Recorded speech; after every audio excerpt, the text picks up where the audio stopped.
오늘은 2월 27일 토요일입니다. 이제 다 함께 사도신경으로 신앙 고백하심으로 새벽 예배를 시작하겠습니다. 전능하사 천지를 만드신 하나님 아버지를 내가 믿사오며 그 외아들 우리 주 예수 그리스도를 믿사오니 이는 성령으로 잉태하사 동정녀 마리아에게 나시고 본디오 빌라도에게 고난을 받으사 십자가에 못 박혀 죽으시고 장사한 지 사흘 만에 죽은 자 가운데서 다시 살아나시며 하늘에 오르사 전능하신 하나님 우편에 앉아 계시다가 저리로서 산자와 죽은 자를 심판하러 오시리라. 성령을 믿사오며 거룩한 공예와 성도가 서로 교통하는 것과 죄를 사하여 주시는 것과 몸이 다시 사는 것과 영원히 사는 것을 믿사옵나이다. 아멘. 오늘 우리에게 주시는 하나님의 말씀은 마태복음 18장 10절에서 20절까지 말씀입니다. 제가 봉독해 드리겠습니다. 삼가 이 작은 자 중에 하나도 업신여기지 말라. 너희에게 말하노니 그들의 천사들이 하늘에서 하늘에 계신 내 아버지의 얼굴을 항상 배옵느니라. 너희 생각에는 어떠하냐? 만일 어떤 사람이 양 100마리가 있는데 그 중에 하나가 길을 잃었으면 그 99마리를 산에 두고 가서 길 잃은 양을 찾지 않겠느냐? 진실로 너희에게 이르노니 만일 찾으면 길을 잃지 아니한 99마리보다 이것을 더 기뻐하리라. 이와 같이 이 작은 자 중에 하나라도 잃는 것은 하늘에 계신 너희 아버지의 뜻이 아니니라. 네 형제가 죄를 범하거든 가서 너와 그 사람과만 상대하여 권고하라. 만일 들으면 내가 네 형제를 얻은 것이요. 만일 듣지 않거든 한두 사람을 데리고 가서 두세 증인의 입으로 말마다 확증하게 하라. 만일 그들의 말도 듣지 않거든 교회의 말하고 교회의 말도 듣지 않거든 이방인과 세리와 같이 여기라. 진실로 너희에게 이르노니 무엇이든지 너희가 땅에서 매면 하늘에서도 매일 것이요 무엇이든지 땅에서 풀면 하늘에서도 풀리리라. 진실로 다시 너희에게 이르노니 너희 중에 두 사람이 땅에서 합심하여 무엇이든지 구하면 하늘에 계신 내 아버지께서 그들을 위하여 이루게 하시리라. 두세 사람이 내 이름으로 모인 곳에는 나도 그들 중에 있느니라. 아멘. 할렐루야. 오늘도 주님의 말씀으로 하루를 시작하시는 성도님들을 주님의 이름으로 축복합니다. 오늘 본문 10절에서 14절까지는 소자에 대한 이야기가 계속되고 있습니다. 앞에 6절에서 9절까지의 말씀에서 소자를 실족해 하는 일이 얼마나 큰 죄인지를 말씀했다면 여기에서는 소자에 대하여 적극적으로 관심을 가지고 행동하는데 관심을 두고 있습니다. 10절 말씀입니다. 삼가 이 작은 자 중에 하나도 업신여기지 말라. 너희에게 말하노니 그들의 천사들이 하늘에서 하늘에 계신 내 아버지의 얼굴을 항상 배옵느니라. 신앙 공동체 안에서 덜 중요하게 보이는 지체를 업신여기지 말라고 하는 것입니다.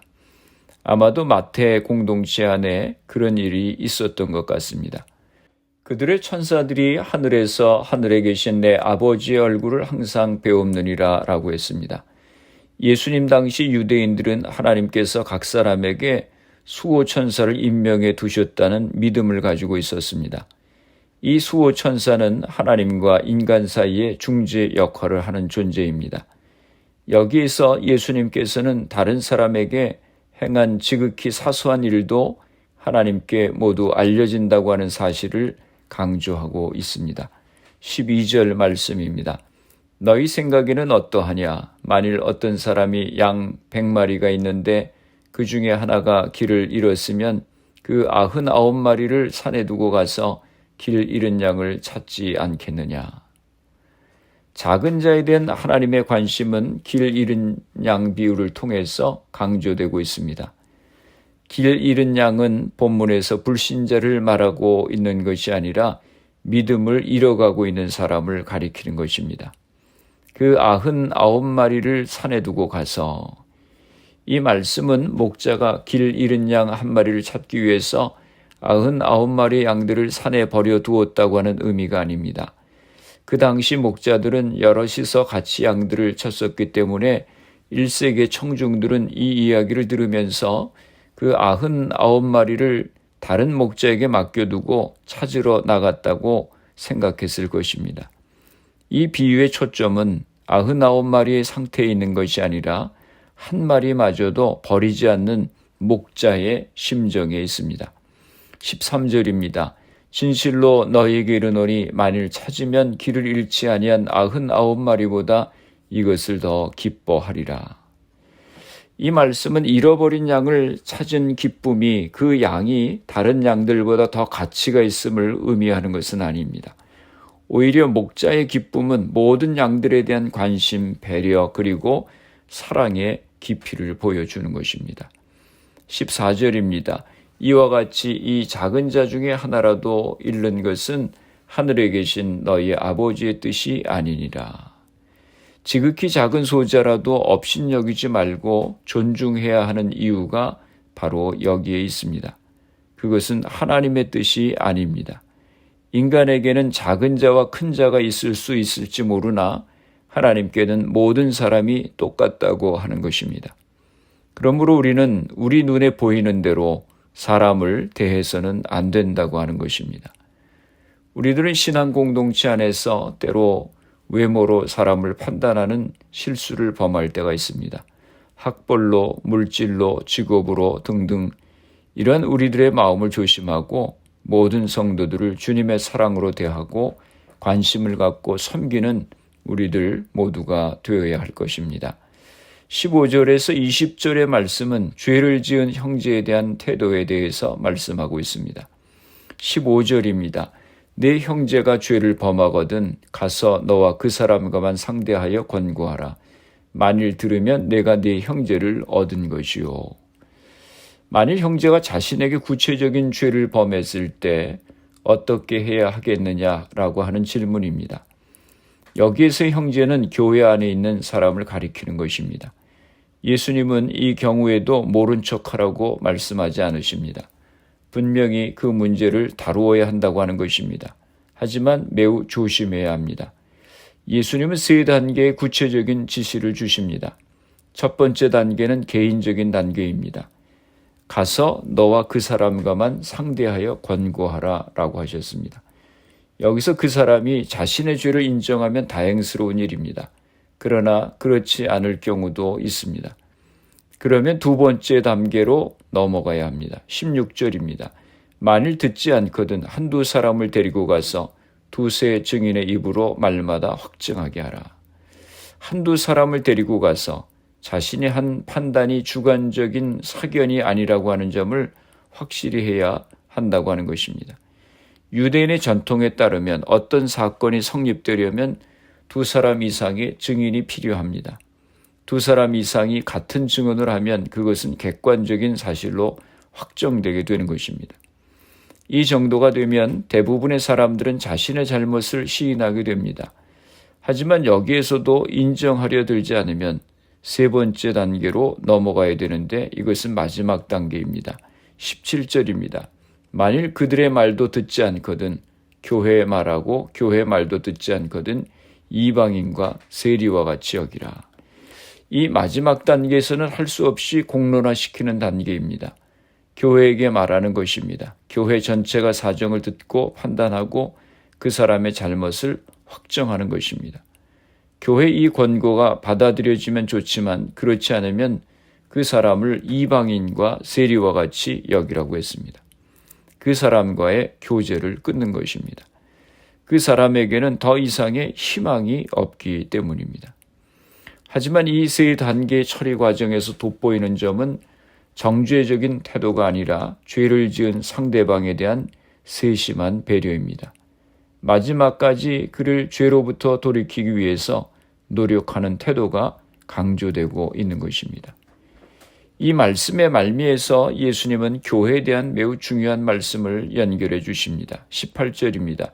진실로 너희에게 이르노니 무엇이든지 너희가 땅에서 매면 하늘에서도 매일 것이요 무엇이든지 땅에서 풀면 하늘에서도 풀리리라. 첫 번째는 교회에 매고 푸는 권한을 준 것입니다. 교회가 풀면 하늘에서도 풀리고 교회가 매면 하늘에서도 매일 것이라고 하는 것입니다. 하나의 신앙의 공동체로서의 교회 권위에 대한 말씀입니다. 19절과 20절입니다. 진실로 다시 너희에게 이르노니 너희 중에 두 사람이 땅에서 합심하여 무엇이든지 구하면 하늘에 계신 내 아버지께서 그들을 위하여 이루게 하시리라. 두세 사람이 내 이름으로 모인 곳에는 나도 그들 중에 있느니라. 두 번째는 교회와 함께 하시겠다고 하는 약속을 주신 것입니다. 공동체가 마음을 모아 함께 기도하면 하나님께서 이루어 주신다고 하는 약속입니다. 두 사람 이상이 예수의 이름을 부르기 위해서 모이면 그곳에 함께 할 것이라고 하는 것입니다. 여기서 예수님은 믿는 자들의 삶이 공동체와 함께 해야 한다고 하는 점을 강조하고 있습니다. 말씀을 정리합니다. 작은 자 중에 하나라도 업신여기지 말라고 하셨습니다. 작은 자 중에 하나라도 잃는 것은 하나님의 뜻이 아니라고 하셨습니다. 오늘 아침에 작은 자 하나도 관심을 갖고 사랑을 베푸시는 아버지의 마음을 품고 연약한 성도들에게 더욱 관심과 사랑을 베풀고 기도하는 우리가 되도록 기도하시기 바랍니다. 기도하겠습니다. 살아계신 아버지 하나님, 은혜와 사랑을 감사합니다. 작은 자 중에 하나도 업신여기지 말라고 하셨고 잃은 양 한 마리를 끝까지 포기하지 않으시고 찾으시는 아버지의 사랑의 말씀을 묵상했습니다. 영혼을 사랑하는 주님의 마음을 깨닫게 하시고 우리 믿음의 공동체의 형제 자매들을 돌아보며 관심과 사랑을 베풀게 하시고 위하여 기도하는 저희들이 되게 하여 주시옵소서.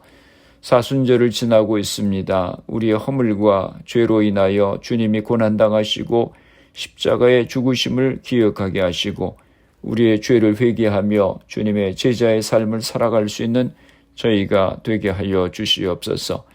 우리의 가정들을 위해서 기도합니다. 사랑하는 자녀들을 축복하시고 우리에게 주신 사업과 직장을 복되게 하여 주시옵소서. 질병으로 인하여 어려움 가운데 있는 성도님들을 위해 기도합니다. 주여 이 시간 저들을 기억하여 주시고 안수하시고 치료하여 주시옵소서. 내일은 거룩한 주님의 날입니다. 본당에서 또는 온라인으로 예배를 드릴 때 신령과 진정으로 주님께 예배 드릴 수 있는 저희가 되게 하여 주시옵소서. 코로나 바이러스의 문제가 하루속히 해결되어서 모두가 정상적인 생활을 할 수 있도록 은혜를 허락하여 주시옵소서. 오늘 하루도 주님과 동행하는 복된 하루가 되게 하여 주시옵소서. 예수님의 이름으로 기도드리옵나이다. 아멘. 주기도문 하심으로 새벽 기도회를 마치겠습니다. 하늘에 계신 우리 아버지여, 이름이 거룩히 여김을 받으시오며 나라가 임하시오며 뜻이 하늘에서 이루어진 것 같이 땅에서도 이루어지이다. 오늘 우리에게 일용할 양식을 주시옵고 우리가 우리에게 죄 지은 자를 사하여 준 것 같이 우리 죄를 사하여 주시옵고 우리를 시험에 들게 하지 마시옵고 다만 악에서 구하시옵소서. 나라와 권세와 영광이 아버지께 영원히 있사옵나이다. 아멘. 새벽 예배를 마쳤습니다. 오늘 하루도 주님 안에서 승리하시기 바랍니다. 새벽 예배 후 개인적으로 10분 이상씩 기도하시기 바랍니다. 작은 자 하나라도 업신여기지 않고 관심과 사랑을 베풀 수 있는 우리가 되도록 기도하시고 사순절 기간 동안 우리 자신을 회개하며 더욱 주님 앞에 가까이 나아가는 우리가 될 수 있도록 또 가정과 자녀들, 직장과 사업을 위해서 기도하시고 질병으로 고생하시는 성도님들의 회복을 위해서 기도해 주시기 바랍니다. 교회를 위해서 기도해 주시고 또 내일 주일 예배를 위해서 기도해 주시기 바랍니다. 미국과 대한민국 조국을 위해서 기도해 주시고 그리고 코로나 바이러스를 위해서 애쓰는 의료진들, 봉사자들, 위정자들 위해서 기도해 주시고 코로나 백신 접종이 순조롭게 잘 진행되어서 코로나가 속히 퇴치될 수 있도록 기도해 주시기 바랍니다.